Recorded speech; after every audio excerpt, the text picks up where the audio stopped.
Dalawang maghiwalay na anti-illegal drug operations ang matagumpay na isinagawa ng Quezon Police Provincial Office noong July 11, 2026 na nagresulta sa pagkakaaresto ng dalawang sospek at pagkakasamsam ng mga hinihinalang iligal na droga. Sa barangay Kalutkot, Burdeos, Quezon, nagsagawa ng buy-bust operation ang Burdeos MPS na nagresulta sa pagkakaaresto ng sospek na kinilalang si alias Gabriel.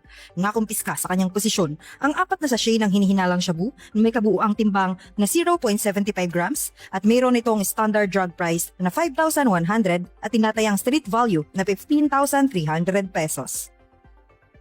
Samantala, sa Barangay Loob, San Antonio, Quezon, matagumpay na naipatupad ng San Antonio MPS ang isang search warrant na nagresulta sa pagkakaaresto ng isang high-value individual na kinilalang si alias Cano. Nakumpiska sa operasyon ang 2 sachet ng hinihinalang shabu na may kabuuang timbang na 3.29 grams, may standard drug price na 24,412 at tinatayang street value na 73,236 kasama ang iba pang drug paraphernalias. Nahaharap ang 2 sospek sa kasong paglabag sa Republic Act 9165 o Comprehensive Dangerous Drugs Act of 2002. Patuloy namang pinaiigting ng Quezon Police Provincial Office ang kampanya laban sa iligal na droga bilang bahagi ng layunin nitong mapanatili ang kapayapaan at kaayusan sa buong lalawigan. Mula dito sa lalawigan ng Quezon, ang inyong PNN correspondent, Patrolwoman Jessalyn T. Argoso.